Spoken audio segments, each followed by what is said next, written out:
Now, a little bit about me again. Well, I am the best YouTuber for IELTS on the internet. I'm not the prettiest, I'm not the oldest, but I do have the most experience. I was an examiner for 10 years. I have the card to prove it. This is a picture of me in 2008, and I even wrote a book. So if you want the best information about IELTS, you've come to the correct spot. So if you like this video, please subscribe, please give it a thumbs up, and please tell your friends. I don't really get paid for this yet, but hopefully if more and more people watch it, it kind of gives me more energy to improve the lessons, get better, and do more of them. So please tell people you know. Also, check the links below because there's the questions there. There are links to other videos. There's links to other explanation videos about reading, writing, speaking, and listening. So please check the links below in the information section. The layout and design of this lesson is to focus on one question for the part 2 and 3 of an IELTS speaking test. This is by far the most important part of a speaking test, as the examiner is listening for specific vocabulary you use. So in this video, I'm going to give you vocabulary, expressions, and grammar to make sure that you get a band 7 or higher. Now, in this video, you will need to practice by making your own notes, because if you have your own notes, if you make it true about you, then you will remember it later. Plus, you'll be able to say it a little bit faster, because on the speaking test, you're also scored on fluency and pronunciation. So you can't just say it, you have to say it well. In addition, a lot of the vocabulary here will be useful for other topics, whether it's reading or listening or writing, because IELTS is all about using synonyms, similar words, similar expressions, to express the same thing. So this lesson is for speaking, but it will help you in all areas. After the lesson, I will do a mock test. I will be the examiner, and then that way you can practice doing the mock test. And you should record yourself, because you can find your own mistakes, and the more times you practice, the more fluent you will get. Okay, let's jump into the lesson. So here's the topic for today. Describe a job that you would not like to do. Say what the job is, how you know about the job, and how difficult or easy the job is. Now, the key word in this question is would, and this is a speculating or kind of guessing word. It could be about the future, it could be about now. So the grammar you should be trying to focus on to get a higher score would be speculating or guessing grammar. And would is, I feel certain about something in the future or now, but again, it gives the feeling of I'm guessing. So I've made some examples here. They're all positive, but they can be changed to negative, and I'll show you one that you can't. Being a garbage collector would be difficult, or being a garbage collector must be difficult, or has to be difficult. And a little bit lower speculation, you're not really sure, you could say is likely to be difficult, or is most certainly difficult. Again, if you feel more confident. Now, what you need to think about is all of these can be changed to negative. You could say would not be, must not be, is not likely to be, or is most not certainly. So all these expressions can be changed to negative, except has to be. You can't say has not to be difficult. So that's one thing to keep in mind if you want to make the negative form of these. But in this question, you will be focusing more on the positive. The positive grammar, that is. Now, if you're a little bit less certain, here's some examples for that. You could say like being a police officer might be difficult, or it may be difficult, or it could be difficult. All of these have the same meaning. And again, they could be negative. They could be might not be difficult, may not be difficult, or could not. But again, it's this kind of like, 50, 60%, I'm not sure. But again, using different expressions will really help you get a higher band score for this one. If you said might the first time, then say may the next time. And this will help you show that you have some flexibility in your grammar, and also it will help with your vocabulary.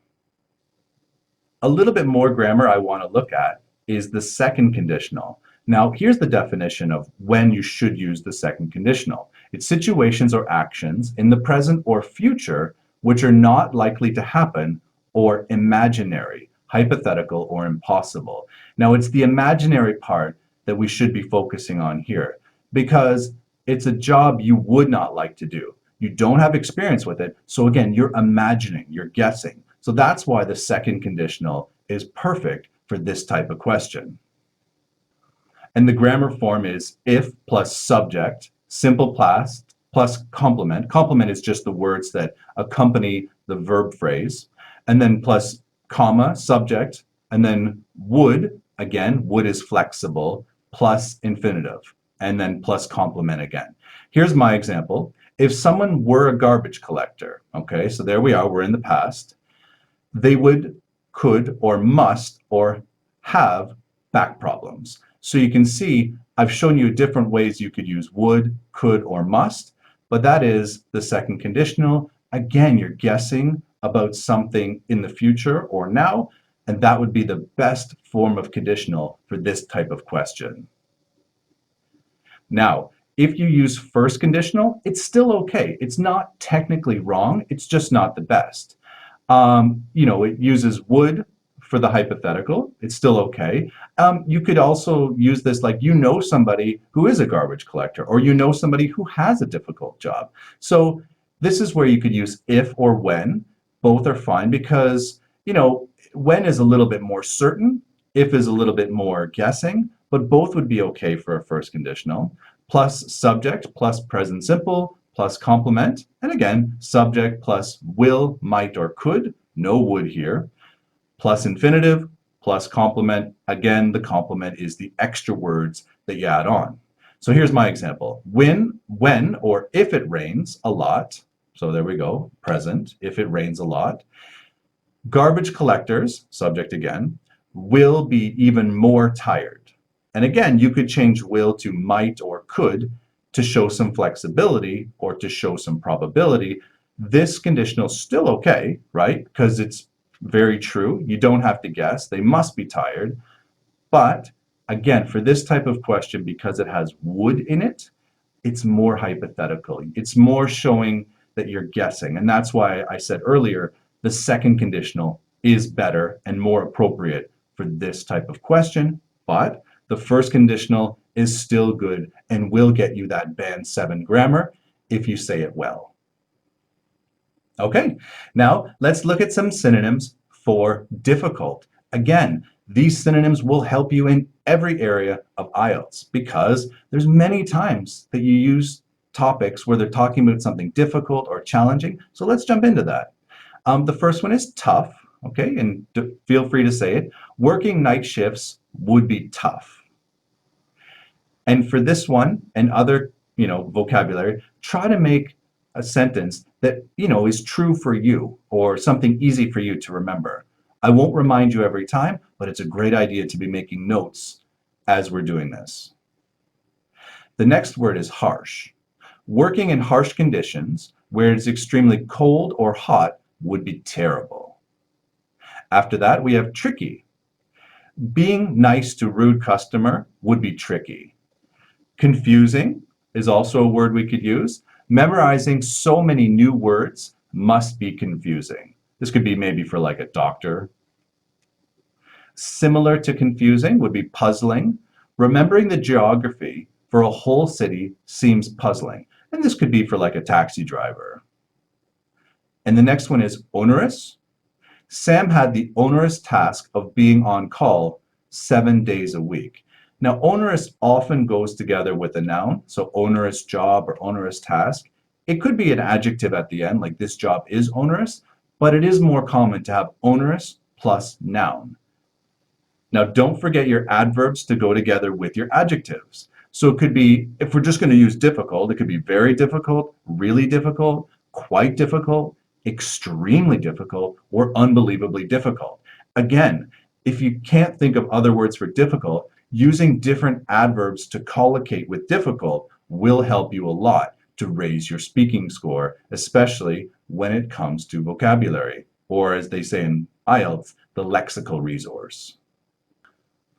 Okay, now let's move on to talk about expressions to answer this questions. And these are the idiomatic expressions, that are a bit more rare, but again, these will really help you a lot with your lexical score. So burn the candle at both ends. This means to work very long hours. And my example is being an accountant would be very difficult during tax season.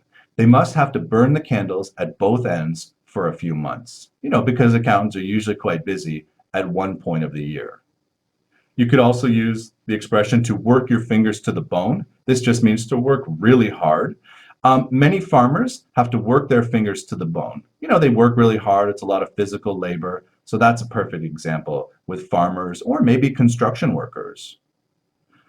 To go the extra mile, to do more than is expected of you, or to work longer extra hours, or just have to do more. To get promoted in most offices, it's not enough to work 40 hours a week. You have to go the extra mile. Okay, so that's my example. The next one is to get off on the wrong foot. This just means to have like a bad first impression or a bad first start. Someone, doesn't like you or doesn't like working with you from the beginning. If you get off on the wrong foot with a new boss, your life can be quite stressful. You're already stressed with a new job, and to not have a good relationship with your new boss must be pretty stressful.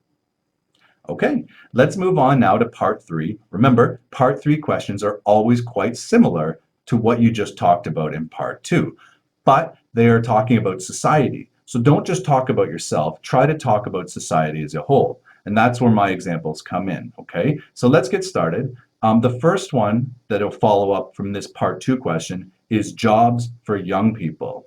So in your country, what are some popular jobs that young people want to do? And I just put some points here.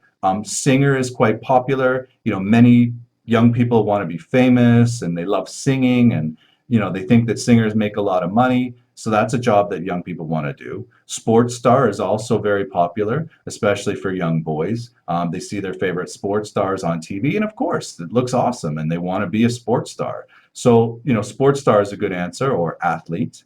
And unfortunately for me, in my opinion, a lot of young people, they say they want to be like a landowner or a business person. And their reason is quite disappointing.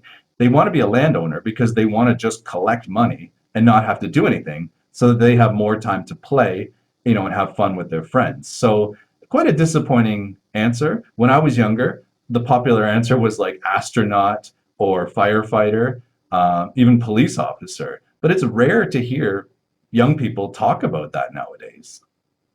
Okay, the next question is, which do you think young people prioritize more? An interesting job or one that pays a high salary? Now here's my thoughts about it. Here's some thoughts about pays more. More items, more freedom, better life partner, more status. And to go into more detail, more items is quite simple because you can buy more stuff. You can have more things that people think make them happy.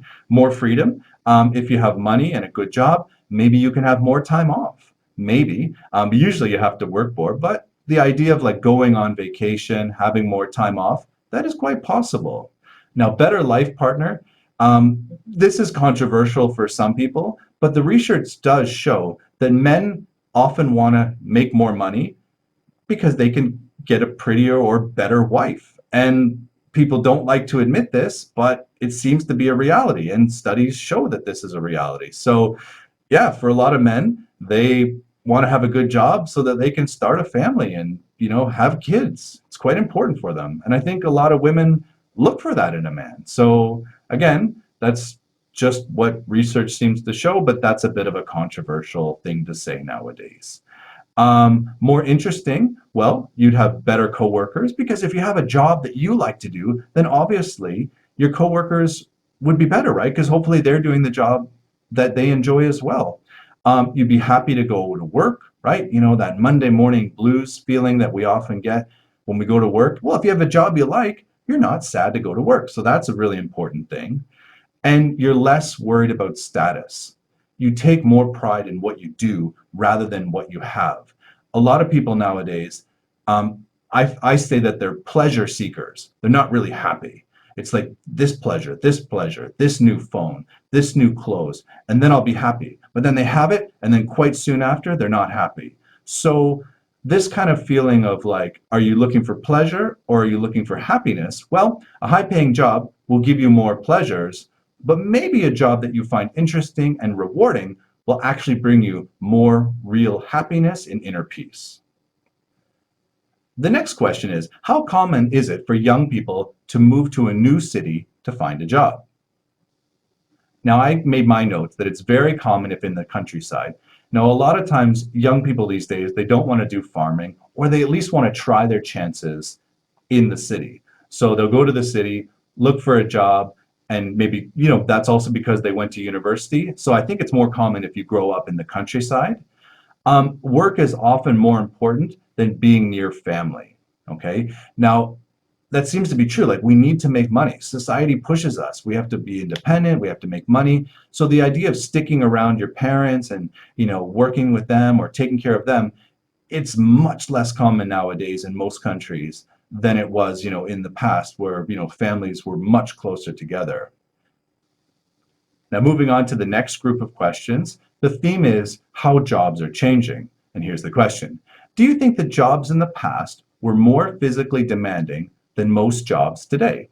Well, I think most people would say yes. So that's why I started with that. In the past, there were far fewer machines to help us do laborious jobs. So it was a lot more physical labor and it was a lot more mental labor. Now we can put programs into computers and they can do it. A long time ago, people were typing on keyboards, on a typewriter or a calculator or doing it by hand. So it does feel like, machines and computers have taken a lot of the physical and tedious work away from people so they can be more creative. Now, the maybe not part of this answer would be, construction jobs are still really difficult. You're outside, you're lifting heavy things, you're getting filthy. So I don't think a construction job is that much easier than it was in the past. But again, machines do help. There's less digging if you have a digging machine or a backhoe. So there is that. But still, most construction jobs are quite tiring for people. Now, if you said no, this would be a little bit like of a weird answer to say no, but some people feel that sitting all day and not moving our bodies enough is actually causing us more health problems. Our bodies were not designed to sit all day long in front of a computer. Throughout the history of mankind or humankind, we were moving around. But sitting there in front of a computer, this causes back problems, neck problems, eye problems, so many physical issues and even mental issues of being stuck in one place all day. So some people actually think this is more physically taxing than actually going outside and getting some natural exercise. Now, the next question is, how are robots and computers changing the way people work? Well, more automation. That just means they don't have to be so manual. Robots and computers can do simple tasks quite fast. They don't need breaks, so that's quite easy. Some jobs are no longer needed. That means a long time ago, a factory worker putting stuff in boxes. Well, Amazon, for example, has robots and automation lines that just put things in boxes and tape them. A long time ago, well, not that long ago, actually, people needed to do it by hand, and these jobs are gone. The other problem related to computers or smartphones or, Wi-Fi everywhere is that we can be reached all hours of the day. People used to go home and, kind of turn their working brain off. But nowadays, people are and companies are having this idea that, hey, it's okay to contact somebody, after they're finished work or early in the morning or late at night. And this, in my opinion, doesn't seem fair at all. And we can do more work in 8 hours. This reminds me of the book Animal Farm. They keep getting more machines, but that just means the animals have to work, more. So the machines, make us more efficient, but the work days are not shorter. We can actually do more work in a day, which means we actually need fewer people, which may cause unemployment issues down the road the more we keep developing robots, AI, things like this.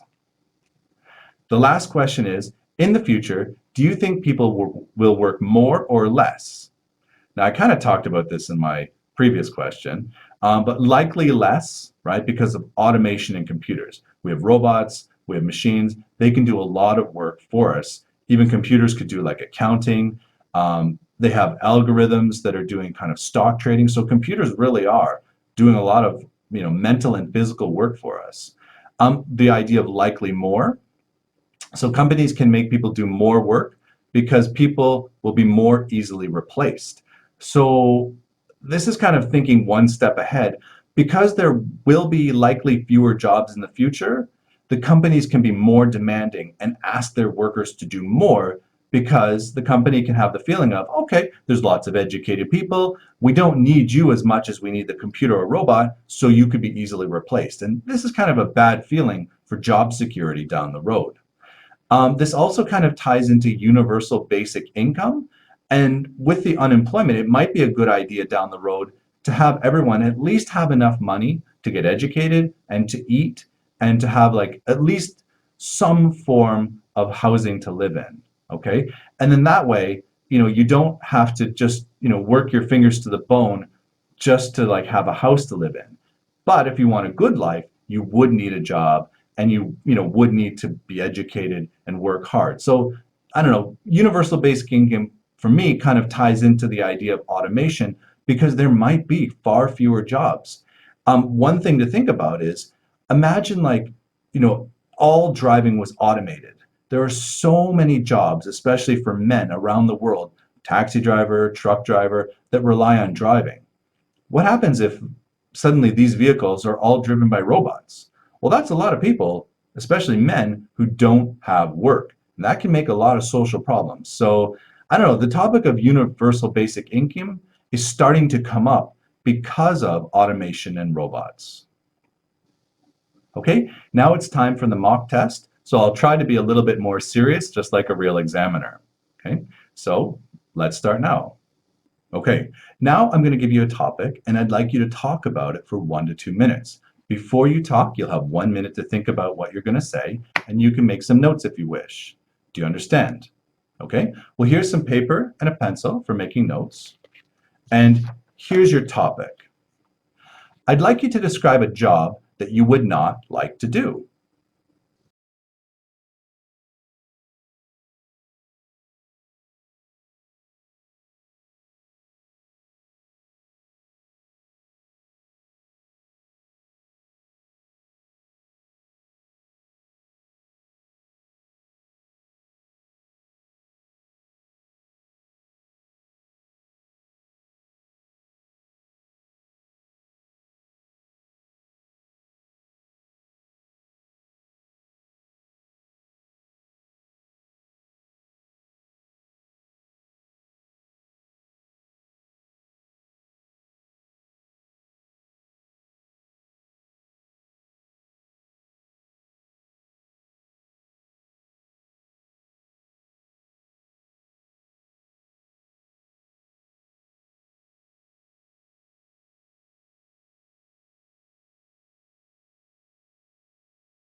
All right, remember, you have 1 to 2 minutes for this, so don't worry if I stop you.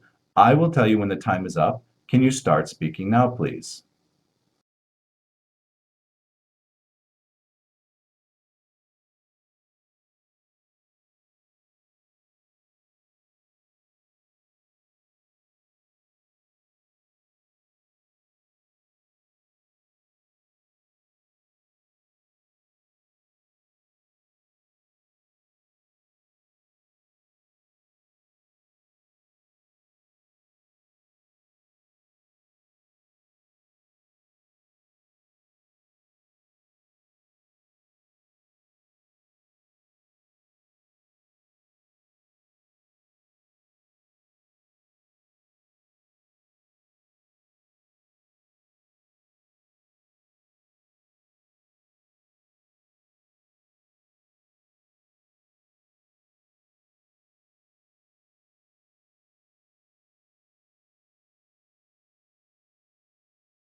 Okay, well, you've been talking about a topic that you would not like to do, and I'd like to discuss with you one or two more general topics related to this. Let's consider, first of all, jobs for young people. In your country, what are some popular jobs that young people want to do? Which do you think young people prioritize more? An interesting job or one that pays a high salary? How common is it for young people to move to a new city to find a job? Let's move on to talk about how jobs are changing. Do you think that jobs in the past were more physically demanding than most jobs today? How are robots and computers changing the way people work? In the future, do you think people will work more or less? Okay, thank you very much for watching. Now, if you could please subscribe, give it a thumbs up, give me some comments. These are all great things that motivate me to want to make more videos just like this. There will be hundreds over the next year or so please subscribe. Have a look at the links below for more videos to help you. And I wish you the best of luck on your next IELTS test.